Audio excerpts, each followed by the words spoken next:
take therefore no thought for the morrow shall take thought for the things of itself. I know we plan and we set our goals, and yet we have no control over any of that.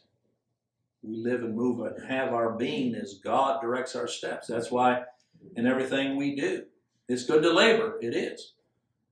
And we enjoy our meat and our drink, but we don't determine what those things will be. It's God that determines it. And that's why we're instructed there that if we say today or tomorrow we're going to go do business in this place or that, don't forget, if God will. And that's not just a slogan. If God will. He's the director. For the morrow shall take thought for the things of itself. Sufficient unto the day is the evil thereof. This is a fallacy even to think that in this fallen world we're going to be able to find some sort of utopia where there is no evil. Nothing goes wrong. How many times you thought, I wish I could have one day where there wasn't something to fix? Well, guess what? That's part of living in this fallen world. But even in that complaint, we're forgetting that all things are of God. So contentment, that's really what we're seeing here in this instruction in verse 18, coming back to my text.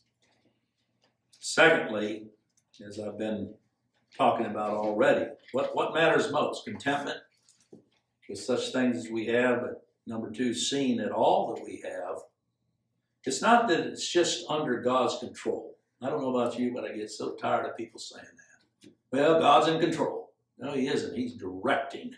He's ordaining. You stubbed your toe, God ordained it. You fell on your face, God ordained it. That's a reminder that even our being able to be upright is a blessing. We could all be flat on our face, unable even to get out of bed. Even that God ordains. But people sit there and think, well, what am I doing wrong? What do I need to do better? So God will hear me. God orders all things. So that's the second thing, what matters most, to see that all that we have is what? The gift of God. Not just the good things that we think, oh, well, finally there. All things. Nebuchadnezzar in his fury casts Shadrach, Meshach, and Abednego into the fiery furnace, and how the Lord preserved them. So verse 19, it says, then was Nebuchadnezzar full of fury.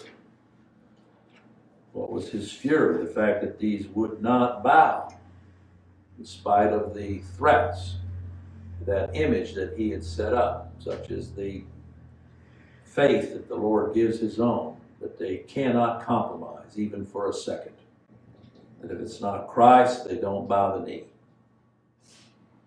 And it says, and the form of his visage was changed against Shadrach, Meshach, and Abednego. The implication there is that up here he was trying to reason with them and do it in somewhat of a kind way, supposedly.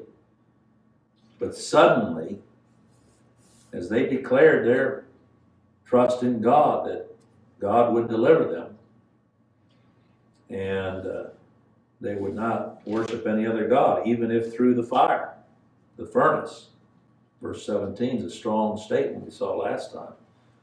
If it be so, our God whom we serve is able to deliver us from the burning fiery furnace, and will deliver us out of thine hand, O king. But if not, in other words, if this was to be the way God had determined that they should die, be it known unto thee, O king, that we will not serve thy gods nor worship the golden image which thou hast set up.